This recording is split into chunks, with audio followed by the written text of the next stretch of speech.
Hey guys, welcome back to another video. Let me introduce myself. I'm Sashi, native Japanese born Japanese. I grew up there first 19 years, and then I went to Canada, studied, worked, now in Europe, being a software engineer now. I didn't go to international school. My parents are both native Japanese. I went to a university in Canada, so up until high school I was in Japan.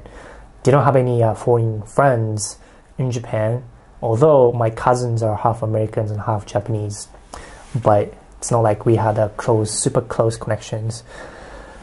With that said, today's video topic is Japan's cool, but ...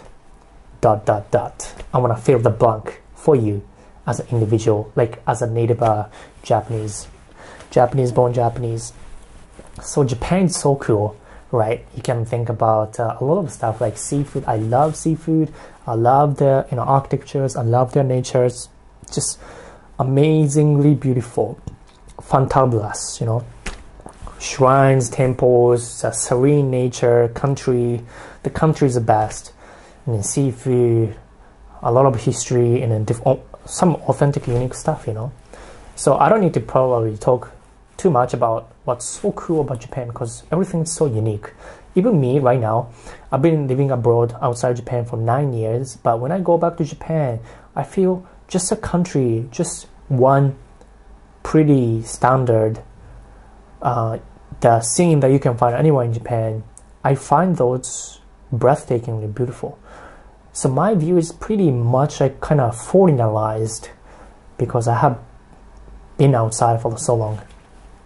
1/3 of my life I spent outside of Japan, and that's why. But a lot of stuff, like, it's so cool, but the fill the blank part is something that I think a lot about, and I have a lot of insights about because I grew up there, I studied there, I went through whole people, society, and systems, and a lot of negative sides as well. So this is something that you might not be able to kind of pick up if you're just a tourist, stay there for maybe just even few years. You might not be able to pick up this size. So Japan is so cool. The first one, Japan is so cool, but there are not many good jobs there. What I mean is that yes, Japan is like 4th biggest economy in the entire world right now. China is bigger than Japan right now. So a lot of massive banks there. Finance is huge. Kind of think about Switzerland or Chicago, Wall Street. Japan's industry, pretty much finance. And hardware engineering, like cars, you can think about. So cars, finance. What about doctors? What about lawyers? What about engineers? What about? Well, there are not many innovations going there. It's based on you can think about Germany, where automotive industry is pretty big, but it's based on just a massive amount of company size, and just they have so much ownership, and they just thrive with automotive industry. Japan has huge automotive companies presence in the world, same as electronics like TVs, dishwashers, washing machines, and massage chairs. Massage chairs are awesome there. It's crazy how many different kinds of electronic devices there, but not many good jobs. Good jobs are, I don't say good jobs, but high-paying jobs with long-ass time to work is, in general, more like consulting firms or advertisement agencies like not Ippudo, but Dentsu and Hakuhodo or something. But they need to work crazy-ass hours. Consulting as well, you need to work crazy-ass hours. The importing, exporting, that's pretty big in Japan. So traditional ones, I don't know why importing, exporting is considered such a good jobs in Japan, but it's just branded in such a way. So not many cool like engineering jobs, to be honest, and pretty much it's hitting the ceiling right now, because finance, they're going to close down a lot of branches. They're gonna automate. So they are going to I think Mitsubishi UFJ announced like they're gonna cut down like 5,000 people in next like 10 years or 5 years or 3 years or so. So that's the thing. It's pretty pessimistic, their economy. That's like 10 years ago, when I was a high school student, I was reading that kind of articles every single day. Oh, population is shrinking, and 3 young people need to support 1 elder people for the pension. But Japan has one of the biggest debt as a nation. So how do they support the senior people for the pension? Because young people are scarce. So less scarce, young people, it's kind of like this, the bell curve thing for that age and generation. Young people, like the birth rate is like 1.2 or something. So economy is shrinking. It's like so just down 10 years ago, and now still going. And I don't know how I can live there after 10 years, like being worried about this shit and not changing anything. So that's the first thing. Second thing, Japan is so cool, but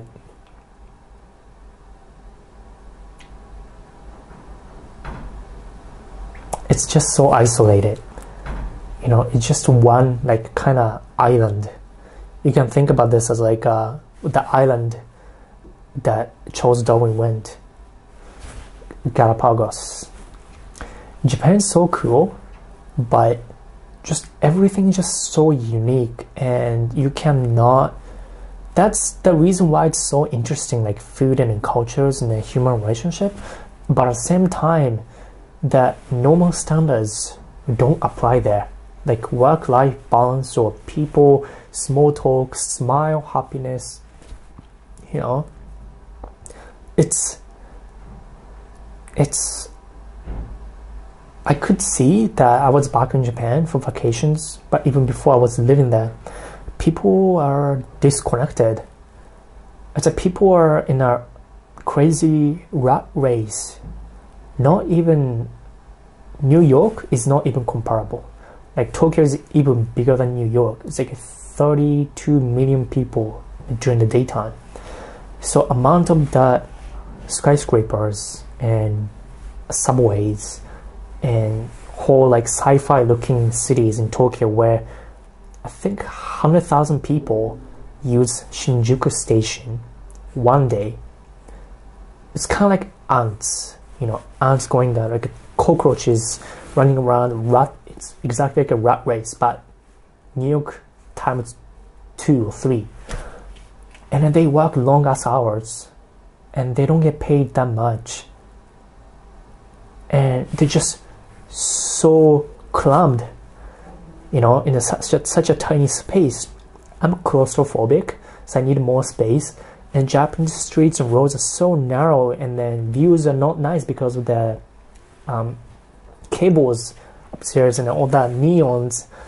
You see, like that environment, just imagine that.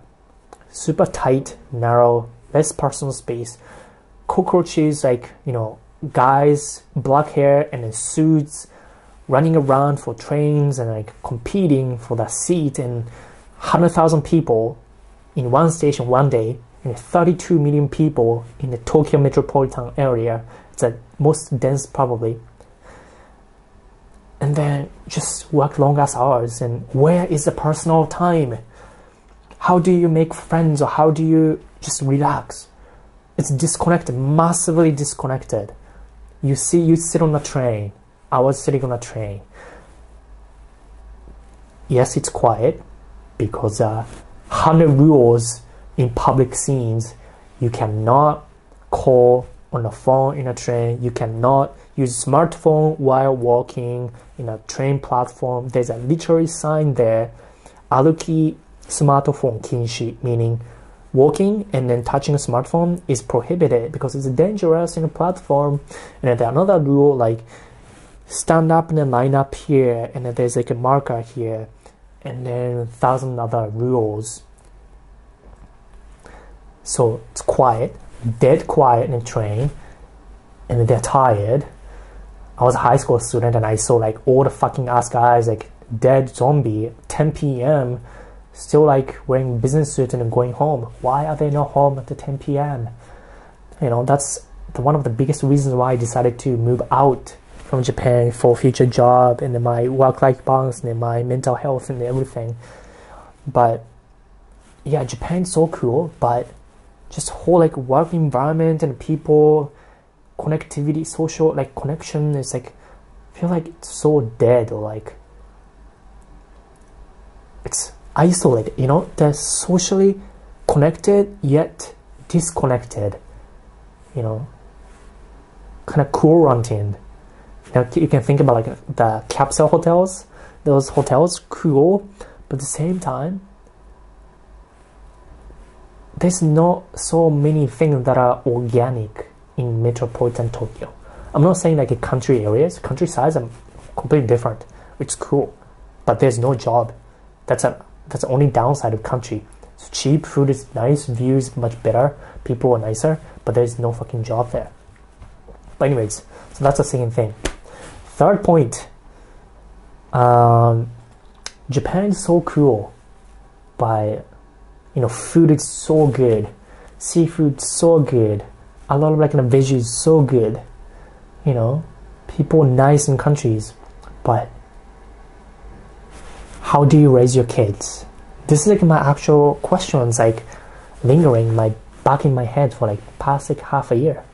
And it's not that, you know, I've been thinking about this a lot, but I thought about it like randomly and I'm like, there's no way I can send my kids to Japanese high school and a university because there's no future there, you know.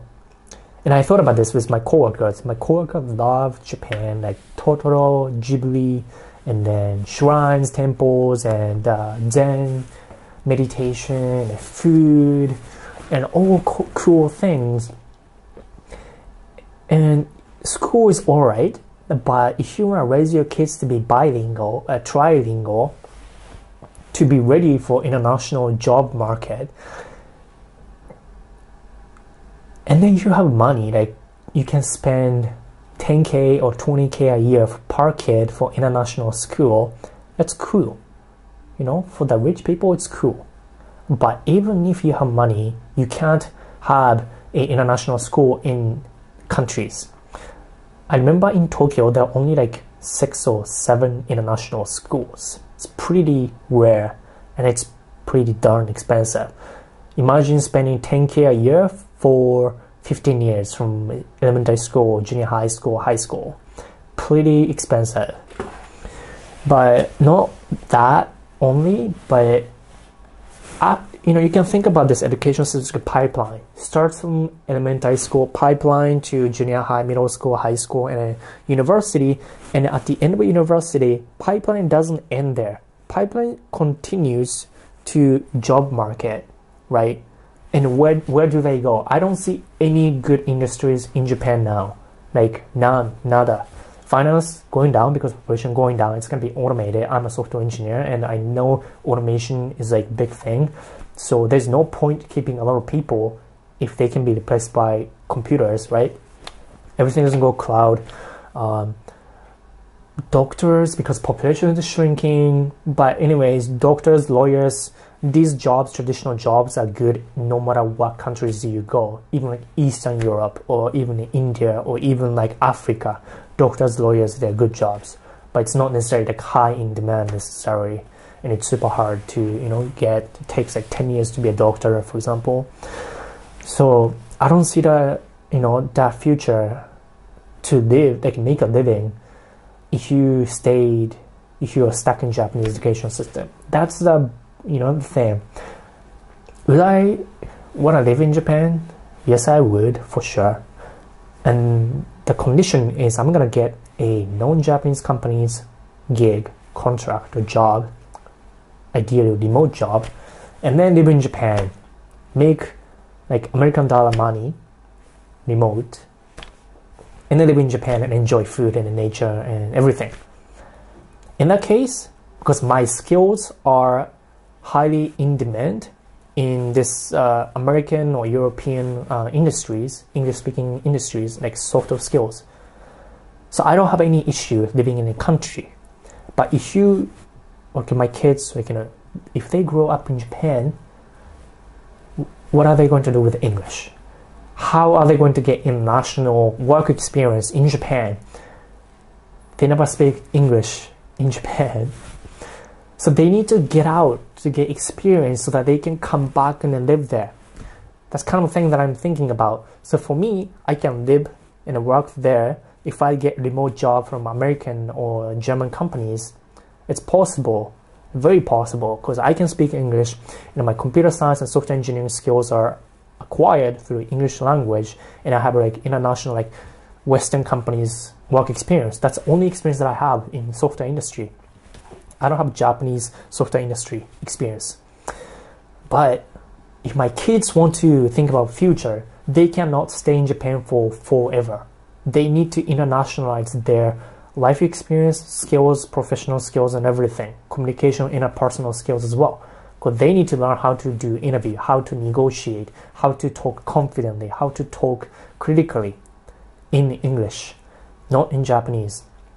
So those are three things. As an outsider, as I'm a Japanese guy, working in Germany, in Canada, United States, and worked in the industry, this is a thing that I would think about for the future, like kids, and for myself as well. So, I can definitely move back there. I have a job. If I have a job, then cool. And I can kind of speak Japanese, but I don't necessarily, even if I go back to Japan, I can stay in my own friend circles as opposed to completely adapt back to 100% Japanese. But still, it'll be kind of hard to kind of integrate myself back to Japanese ways 100%, but still doable. I've already finished high school and education, so second point doesn't really matter to me, like the isolation thing, because if I can work remotely, then I don't need to obey and get submit to Japanese ways. So I can be totally off the hook of the Japanese ways if I have remote English speaking software engineering jobs in Japan. So for me, that's the only way back to Japan. But yeah, this is something that you want to think about if you want to live long term in Japan. What are you going to do with your kids' university education? Because it's not good, no bueno to graduate from Tokyo University, even if that's top, because there's no industry after, and then it's kind of doing disservice by disabling your kids' potential by not letting your kids have exposure opportunities to English speaking or Western or work experience with big companies and whole life experience as well. So I think this is kind of a gist, and also my ultimate kind of life experience and knowledge and wisdom based on living in Japan and outside Japan for total, my whole life. This is kind of condensed knowledge that I can pass on to my kids. So here you go. If you liked it, if you didn't like it, let me know in the comment section. If you want to start a discussion, comment, and if you have any opinions about friends or your family living in Japan, education systems, or life experience in Japan as a human, we do want to know and we want to share. So I'd like to hear back from you guys. With that said, I'll see you guys in the next video. Ciao, ciao. またね。